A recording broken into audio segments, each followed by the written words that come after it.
What is your Enneagram type?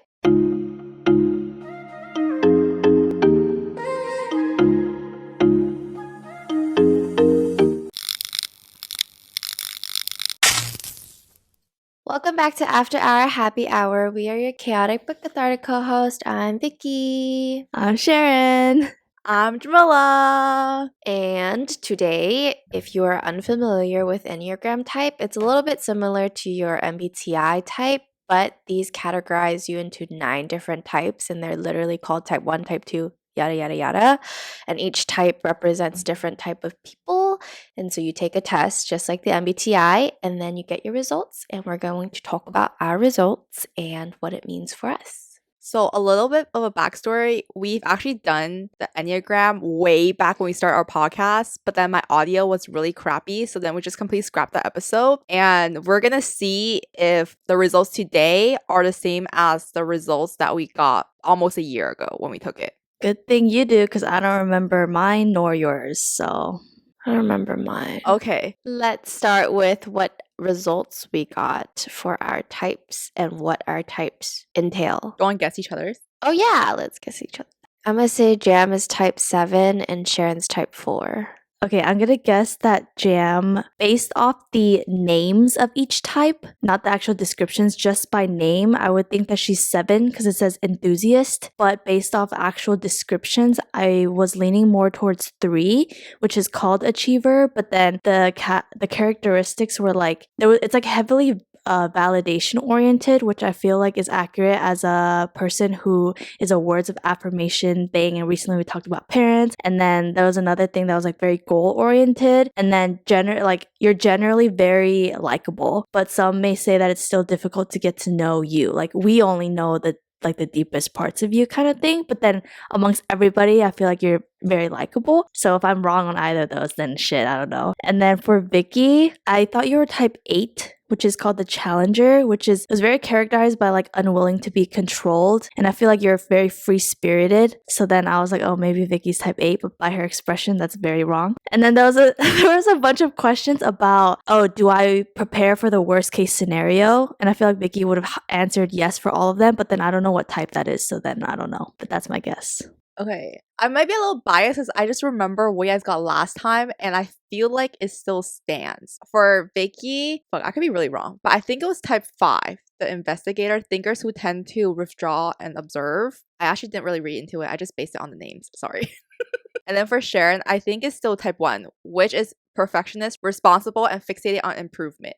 And I think those 3 words kind of describe Sharon very, very well. Question. So for context, we took 2 different tests, which we'll probably link down below if you want to take this test. But did you guys both get the same types for both the tests? My top 3 were the same. Oh, mine was the same. Okay, mine. The thing is, I paid more attention to test 1, and by the time test 2 came around, I was impatient. So I don't think I really answered well. So it was pretty different. Oh. So I'm gonna say my answers are more so relevant with the first test. Ooh, I want to know what your guys' actual things are. So Jam guessed me as 1 and you guessed me as 4. Okay, so my number 1 was type 9, which is Peacemaker. Uh-huh. And then my second one was type 4, which is what Vicky said. And then my third one was type 3. And then it was type 1. Wow. Yeah. When I was looking at it, I resonated most with number 4, like individualist, because it's basically, it said like, I can't even read my handwriting. Oh, it was very like in your head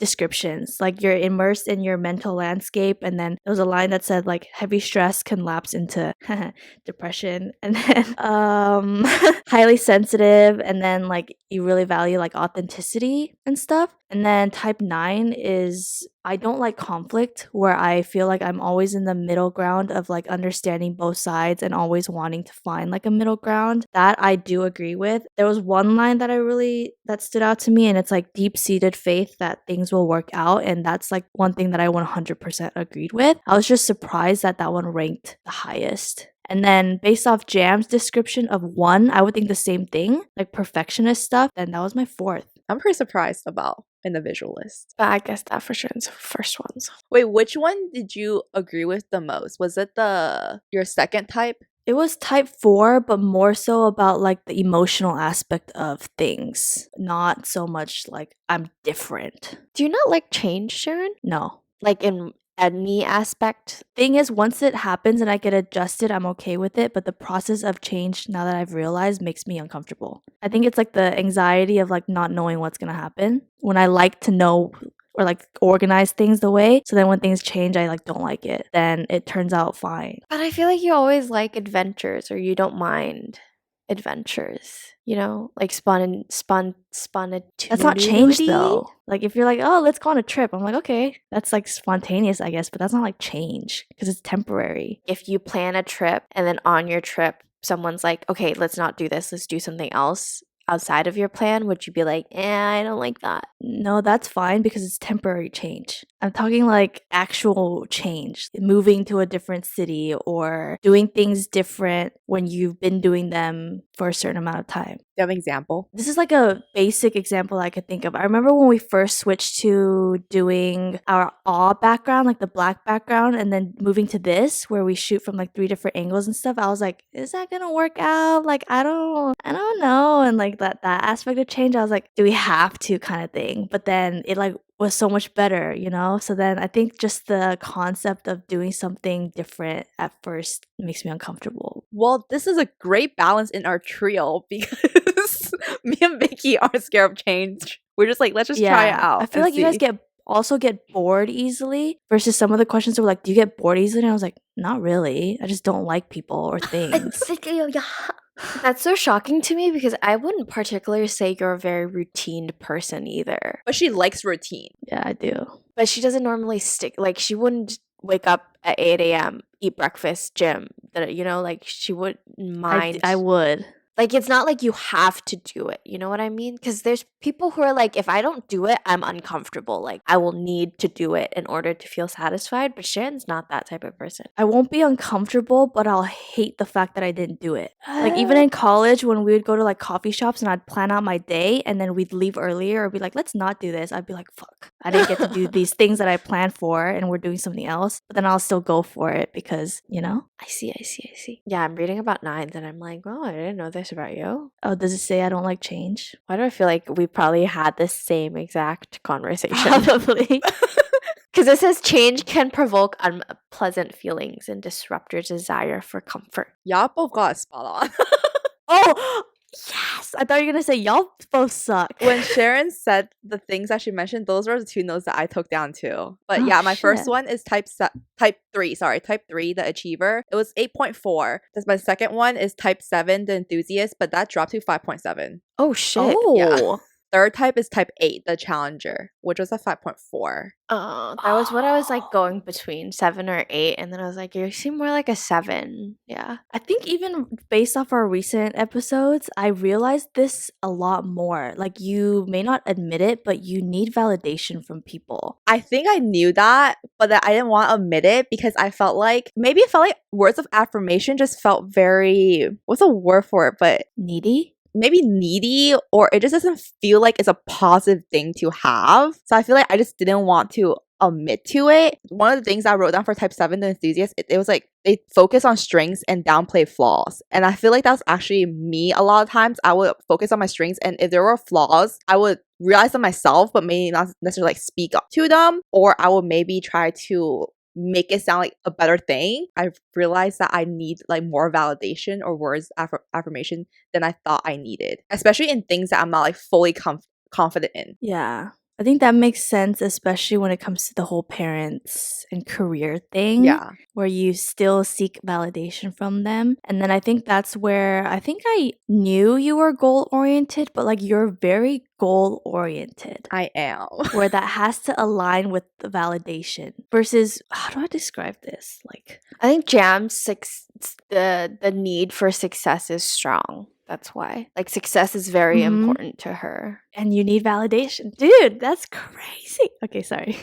Basically, in type 3, It's a presentation of success to attain validation. We're hardworking, competitive. I think I've more so openly admit that I'm a pretty competitive person in certain things, not everything, but things that I want to be good at or things I think I can excel at, I tend to get pretty competitive. We're extroverted, lots of energy, and often seems to embody a kind of zest for life that others find contagious. Another thing that I thought was kind of funny, but secretly afraid of being or becoming a loser. I was like, I could low-key feel that. So then does that mean, well, we'll get into questions later, but then does that mean a lot of the questions that were like, oh, I care about what people think, or like I care about how people see my success, that kind of stuff, you ranked higher on the yes side? Yeah. I feel like there's different things that I care about what people think of me about. When it comes to more like success or professional, I think that aspect I actually care a lot. But when it comes to if people see me like personality or if they get along with me, that type of thing, I don't think I care as much. And then I'll just quickly go through my second type, which is type 7, the enthusiast. We're pleasure seekers and planners. We are in search of distraction. And yesterday we're talking about how I might have or how I might be avoidant behavior. And I think I also kind of knew that, but I didn't want to admit to it. But now the more we do our podcast, the more I open up, the more I feel fine with like admitting these things. So yes, I'm a little bit avoidant and I always search for distractions to avoid negative things. So I always search for like exciting, positive adventures. So yeah, I feel like these two, actually, I agree with it a lot. I just felt like everything I was reading. Also, there's some parts I don't like feel like it's totally me, but the gist of it, I felt like it was very me. My last one was a challenger. Is basically like we take charge because we don't want to be controlled, and then you're strong-willed, decisive, practical, tough-minded, and energetic. And this part was really funny to me because it says that we have a hard time working for anyone, so we just opt out of the system completely, and that's how I feel about corporate. It says 8s are prone to anger. When severely provoked or when the personality is unbalanced, bouts of anger can turn into rages. That's accurate. Yeah. But only when pushed or provoked. Yeah, I feel like I never want or didn't want to admit to these things before because I felt like we were just like kind of starting our podcast and I want people to see me a certain way or whatever. But I'm just like, okay, these are just things that is part of me, and if they're negative, then I'll like work on to improving them. Yeah. The first step is always admitting it. And then after that, it's just uphill, you know? Yes. True. And then the last 3 types I had that were kind of lower is type 9, the peacemaker, type 2, the helper, and type 4, the individualist. Oh, what is type 2? The helper is basically helpers who need to be needed. Selflessness. Which I was like, I don't know. I don't know if I'm like the helping type. Yeah, I'm surprised that ranked in your top 6 at all. Oh, but like in group settings, would that kind of be like the life of the party where like the group No. wouldn't be fun without you? No. type? The helper No? is like going out of your way to help people and putting other people's needs before yours. That's not Jamila. That's not any of us, actually, I don't think. Those were my results. And like I said, I majorly, I largely agree with the types that I got. I mainly agree. Mainly agree with the types that I got. Largely. That works too. Okay, Vicky. Jam remembered correctly. So my first one was type 5, which was at an 8.4, but then my type 4 was at an 8, and then my third is type 9. The way they described 5 made me feel like I have emotional issues. No, I was gonna say, well, you 5s do. are usually somewhat restrained when it comes to emotional expression, but they often have stronger feelings than they let on. Few people know what is going on beneath the surface, as 5s have an often exaggerated need for privacy and a deep-seated fear of intrusion. 5s sometimes adopt an attitude of careless indifference or intellectual arrogance. Do you fear that you don't have inner strength to face life? Yeah. I think that's like partially why I can't do relationships, because I'm like, oh, if they end and I was really invested in them, then like, what is life anymore? Type 4 was pretty up there for me too. And do you agree? I thought I would have been type 4, and then I read more into type 5, and I think I agree with type 5 a lot more. I do agree that, especially now after moving to Korea, I've been way more introspective and introverted. I like took the MBTI test again, and I went from 60% introverted to 80% since I came to Korea. Damn. And so like reading all these things about how I don't open up anymore, because meeting all the people here, I definitely don't open up as easily as I thought I would. What's your MBTI again? INFJ. wow, other than the F, we're very opposite. I think the more Yeah. we do these, the more I realize how opposite we are. Yeah, that jam is my complete opposite. That's why every time I'm like, what are results? What's the thing that I most don't resonate with? That's probably jam. What was your third one? Type 9, Peacemaker. I thought that would be a lot higher for me, but So I guess you and I are closer on the spectrum because we both had 4 yeah. and 9 on our top 3. You guys always were on the same wavelength. Yes, but then even then, like Vicky and I are different. Terrible description. I think you're more of a worrier versus I'm more of a indifferent, if that makes sense. I worry about myself, I think, versus Vicky worries about what is the meaning of life. I worry about things that I can't control, that nobody can control. Yes. Yeah. Wait, so does Sharon worry about things you can control, but you're just worried? I worry about how things are going to end up being, and they're always worse in my head. So I should just stop thinking, period. But I can't. Does that not make you feel better thinking about... No? No. It just stresses me out. If you already got all the bases covered, there's nothing worse that can come. And so there's like a safety of like, okay, well, I expected it, so... Then it's just you're thinking these bad things that will happen. Doesn't that stress you out? Yeah. It's like I know I have everything down, so I shouldn't worry, but I still worry. That's true. I feel like maybe Vicky has her mind just so adapted to expect the worst that it doesn't phase her. I wouldn't say it doesn't phase me, but in my mind, it's like that's like my sort of positivity, which doesn't make sense because it's like, well, I already expected this to happen. So, like, anything else that happens is just uphill. And so it makes me feel safe knowing that I know the worst that can come or any bad things. And then I'm just like, oh, it did happen, but I already expected it. And then if something different happens that makes it better, then I'm like, oh, it's better than I expected. See, Vicky doesn't worry Yeah. at all about anything. She's just like, it is what it is kind of thing, where I'm like, no. It is not what it is. It's so funny coming from the biggest procrastinator here. I still to this day, it just still fascinates. Fascinates. Oh my god. It Fantasizes. fantasizes you? I mean, you fantasize. Sorry, shut up. It still fascinates me how Sharon is a perfectionist yet a procrastinator. I don't know how it works, but it just don't works. either. It's like a paradox. I feel like a lot of my worries would be solved if I didn't procrastinate. Do you feel like you've known this your whole life, or it's like a recent discovery? By recent, I mean like since college or something, where you are a worrier? Like you're still in the process of figuring out how to handle it? I always knew about it, but I don't know how to fix it because there's so many other things I need to focus on. Fixing first. Dude, I don't know. How does one stop worrying? That's a great question, actually. You guys are asking me questions about things I cannot answer. You don't procrastinate for one. But Sharon, you also think, or you also believe that things happen for a reason. Oh my god, I was taking these tests earlier and I realized that my ways of thinking are like extremely polar. Like for somebody who thinks that everything will happen for a reason, or I mean not like everything will work out, for someone who thinks that, they should not be worrying as much and just get to these next steps in their life. So it's like completely paradox. I realized this for a lot of these questions. Like two questions that are very similar. One I would be no, and then the other I would be yes. But it's on like the same topic. And once we go through questions, I'll like explain, but it doesn't make sense to me. We could start going through questions right now. Okay, yeah, let's do that, yeah. For questions that are like, obviously we know my answer. If you like are in a situation, you think of like worst case scenarios. What did you guys say? Oh, I'm always prepared for whatever happens in a situation, or I always have a plan for situations. I put partly. It's really dependent on what it is. When it comes to my professional stuff, then yes.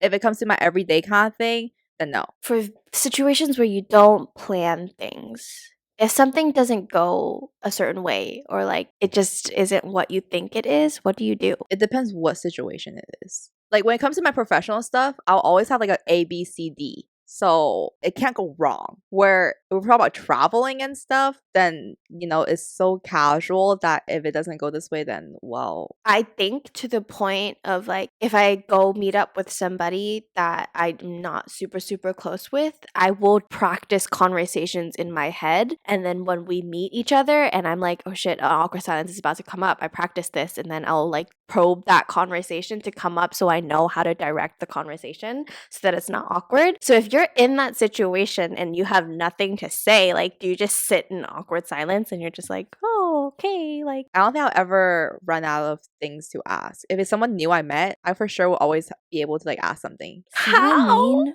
Vicky and I are similar, but Vicky worries about stuff like this. I don't care. Like I'm so neutral about stuff like this because that's a situation that I should take my own advice, but that's a situation where you really have no control over, and it's not on you if that situation is uncomfortable. Like it's not your fault. So like naturally you guys can just pick it back up. And I feel like Vicky as a person, you would be the best at like handling uncomfortable situations or like awkward silences, so then you shouldn't even worry about it. see, like I don't worry about it in the sense of myself feeling awkward because like I don't really care about feeling awkward. It's more so like they feel awkward with me. So like let me make them feel comfortable. That type of mindset. But what if you're just thinking that and they actually don't feel awkward?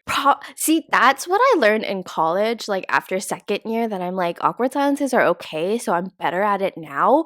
But I still like, I've done it so often that it's more natural for me to like, okay, this person and I have this in common. So like when we meet up, like we can have this conversation and like I still build it in my head. And it's to the point where it's not even exhausting to do that. It just naturally like I train myself enough to just think that before meeting up, you know? Sometimes I really want to see what goes on your brain because I feel like it just turns 100 miles per hour. Sometimes. Yeah.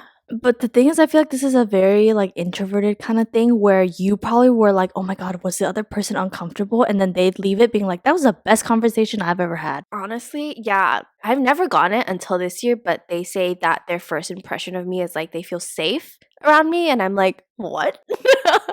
Like, that doesn't make sense. Because they feel like they could open up to you. Yeah, which is weird because I don't open up. You would think it's a two-way street, but like, how do you feel safe around someone who has emotional issues? But you don't show those emotional Because issues. you ask questions. You're interested in the conversation for them to feel comfortable. I guess that does make sense. Oh, question is, I am uncomfortable when people want an emotional response from me. Is that a yes for you guys? I said Yeah. no. It was a hard yes Oh. for me. Is it just like you feel sad with the person? You feel happy with the person? That's what I assume. Like, you can respond to them. Because Jam, I feel like you've mentioned this in the past when it's like a serious situation where someone needs like emotional advice or something, you don't know how to respond. Oh, yes, in a serious thing, but I just thought of it as like they're talking to me and they just want like a like emotional response from me kind of thing. Like I'm not looking, they're like blank. Oh. No, I was thinking like they open up and they want a response. Yeah.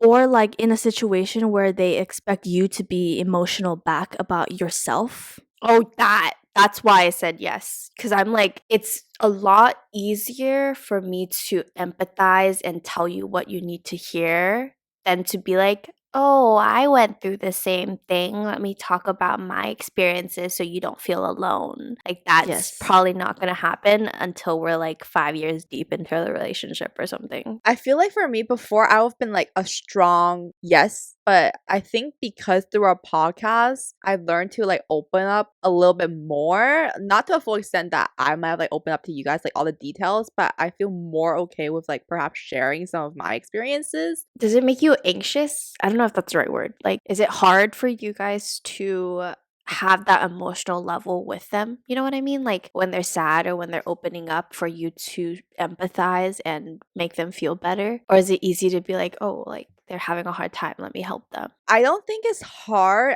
for me. I think it depends what. If I'm not that close to you and you're really opening up to me and hoping for me to like provide some sort of emotional support, I feel like I might not be like the best person at it, but I feel like I'm good at perhaps making you feel temporarily better. Maybe distract you from whatever you're feeling So if that's what you need, I feel like I'm good at it. But if that's not what you need, then I think I'm bad at it. Does that make sense? Because I feel like for Vicky, you're saying like you won't be the one opening up, right? Because everyone else is too busy talking about themselves and opening up about themselves. I feel like that's most situations where in that situation, I know that I can provide emotional support for them, but that doesn't necessarily mean I'll talk about myself. But then, does you being emotionally supportive to them, is that hard for you to do? No. I feel like Sharon is so good at these things.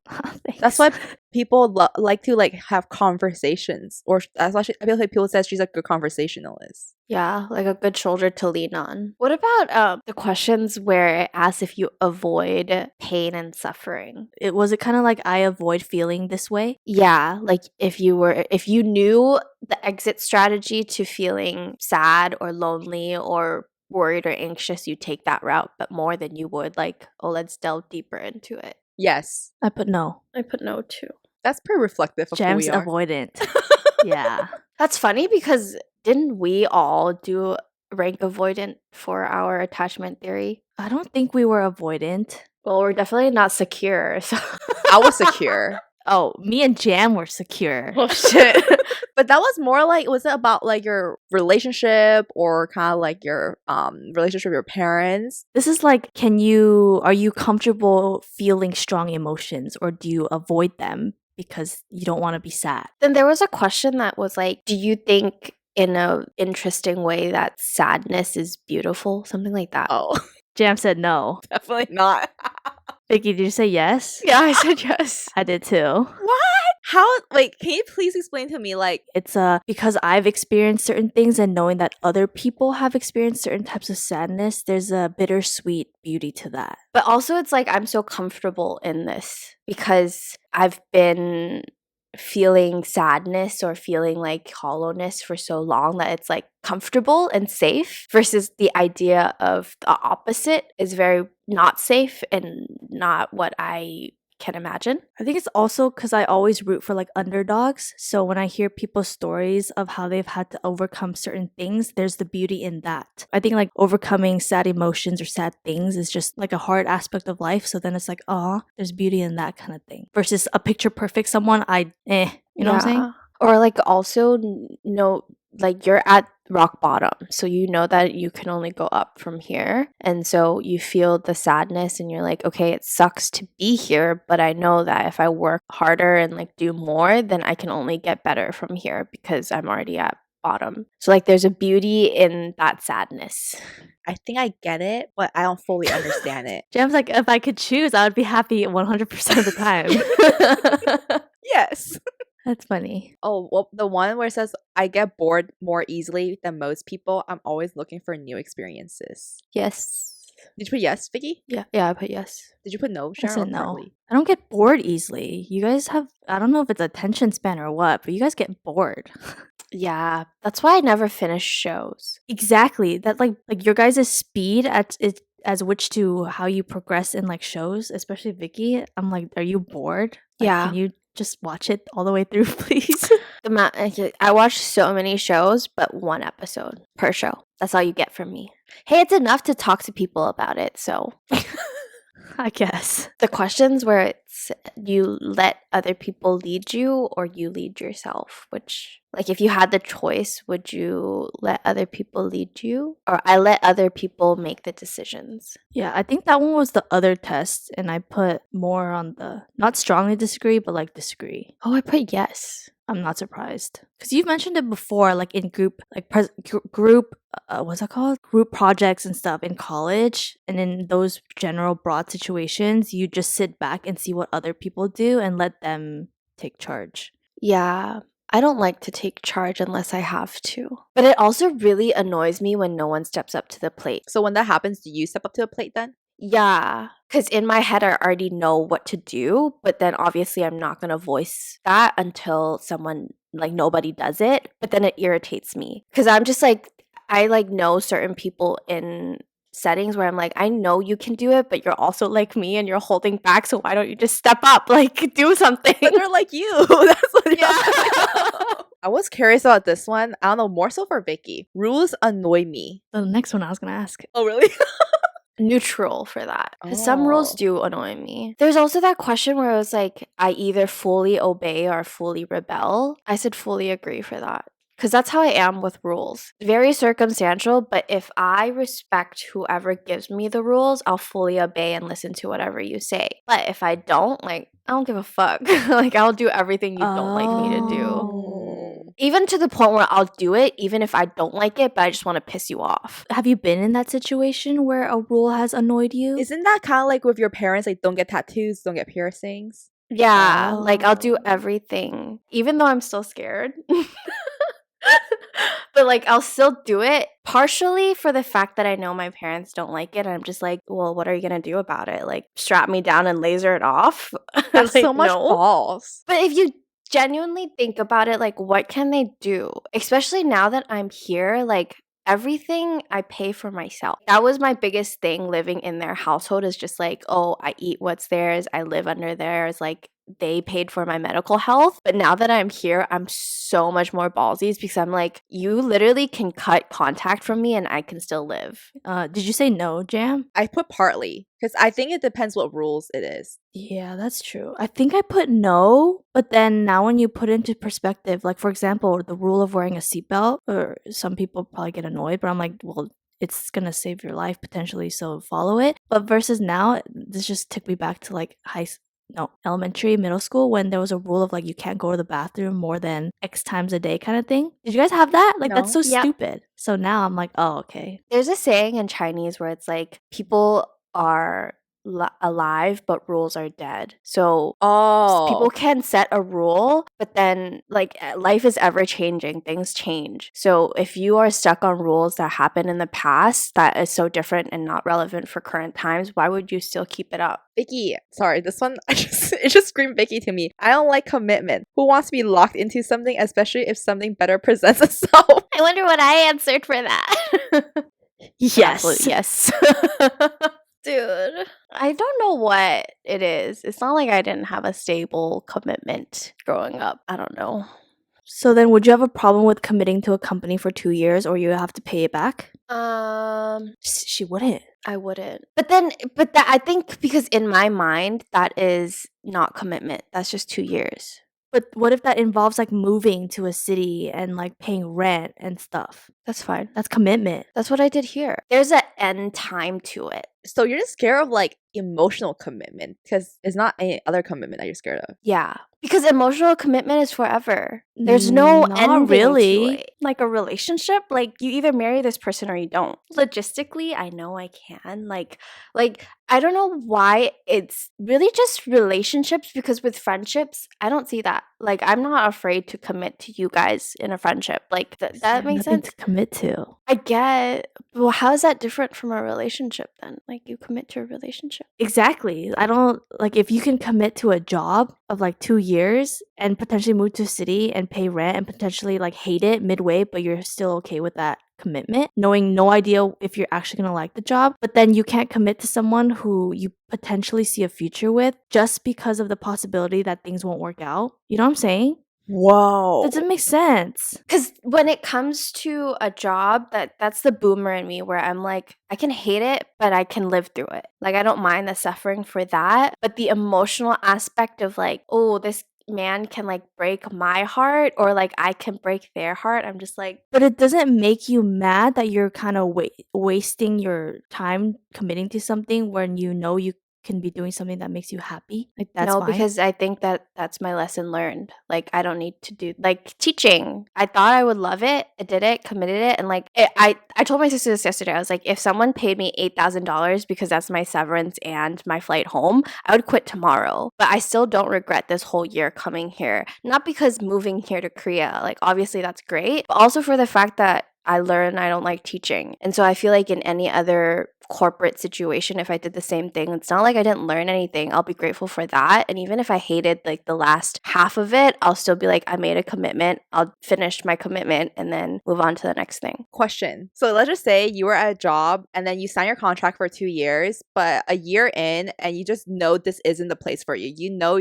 something else out there that's better for you. Would you still commit to that 2-year contract? Yes, just because I signed the contract. I think that's the responsibility in me is because when I signed sign this contract, I promised you 2 years of my time.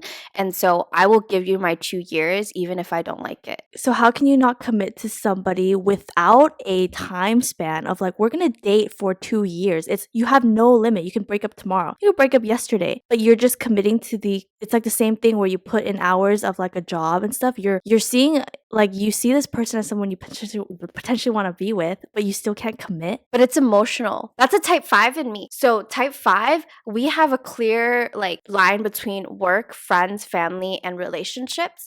And so like with a relationship, it's all the emotional side of me tied together that I can't do. So let's just say you sign a 5-year contract. Would you stay in that? Yeah, probably. Dude, this is how Jam must have felt last week when we were talking about mental health and stuff. I feel so shook right now. I feel like this is the biggest thing Vicky and I will never see eye to eye on. Really? Like you would just quit tomorrow if you knew something was better? Well, hold on. Before we get there, do you understand where we're coming from? Where we yeah. wouldn't... Okay. It's why I encourage you guys to do it, because I would if it wasn't for my principles. You know what I mean? Okay, I will say for me, it's the reverse, where if I'm committing to a relationship, whatever the outcome is, I'm either way committing because I see potential. It's not like I'm forced to commit. So I'm okay with that aspect. And even if like 2 years go by and if it doesn't work out, it happened for a reason. And I'm going to take a lot of things out of that versus from a job, like especially in an environment where I'm just giving and like not receiving as much gratification and like furthering my career. It's a waste of time to me. So like continuing to commit to that just for the sake of that is just BS to me. If you do you, like, to each their own, but for me, like, that makes me angry because that's time that I will never get back. Yeah, I could see that. I think maybe because it's like there's still joy that I get from it. Like when my students understand what I'm teaching them, especially if I put in the effort to plan something to hopefully get them to understand, like that gives me some sort of joy. And I'm like, okay, I can see why teachers make it worth it. But at the end of the day, it's still not worth it enough for me to keep going, but it's enough to keep me going to the end of my contract. Let's just say your teaching job, there's nothing that brings you joy. Like you actually, like nothing makes you feel like it's worth it. You still stick with it. Yeah. Like you're literally just a soak in your misery and you're gonna stick with it. That's what I mean by I'm like really good at sitting in my misery and like living with it. I can. I'm so shook. So then, you know how when it comes to emotional, it's a completely different side where you can't commit. So what part exactly can you not commit to? Is it you're wasting time or your emotion, like My feelings on the line. I don't like if you told me to date someone for a year and like be celibate to them for a year, I don't mind. The idea that like in a relationship, you have to open up. You have to share feelings. You have to, like, that concept of like, I have to give them a part of me, like figuratively, that I'm like, fuck no. Oh, are you guys afraid to tell people they're wrong? I think we've asked this before. I think it depends on what. If it's just like a casual conversation and we're just talking about some like random stuff, it's like, no, you're wrong. But if you're talking about more serious things, then yes, I have troubles. I think this is a little extreme of an example, but for example, like if I was with Dahi and I was like, do I look ugly right now? She would be like, yes. Versus if someone asked me and I was like, and I think like, oh, you can like change certain things, I'd be like, no, you look great. You know what I'm saying? That's probably not the See, best example. But my golden rule for shit like that is if they can't change whatever they're asking in the next like 15 minutes, lie physically. I hate when people are like, oh, your pants look a little too whatever. You like, you look stubby in those pants. I'm like, you couldn't have told me when we were at home. Like, I would have changed, but now I have to spend the whole time us going out thinking I look stubby. Like, what does calling me fat do for you? Like, I can't change in the next 15 minutes. I'm just gonna live with being fat. Next question. I see life as a struggle that I intend to win. Oh, I said yes. I put partly. Whoa, To the win part, right? Oh, yeah. Okay. See? Like less of it being a struggle, but more so for the I intend to win. Oh, I said yes for the intent to win. I said yes to both. But why the win part? It's partially because I intend to win, but I don't agree with the I see life as a struggle. Okay, I said yes to both. Okay. Yeah, I was like, I feel like you say yes to it. You see life as a Nice. struggle. Yeah. It's a fast struggle, but I'm gonna fucking win this bitch. Yeah. Oh, this is a question for Jam. You are competitive and you are ambitious. Okay, the question is I am ambitious. I am competitive and ambitious, but I do not think of myself as cutthroat. I put yes. I'm not those people who would like step over someone to get what I want. And I don't think I'm so competitive or ambitious enough to even say I'm cutthroat because I never was like first in my class or anything. I see. What did you say, Yeah. Sharon? I said no. I'm not Oh, cutthroat. for the ambitious part? Yeah?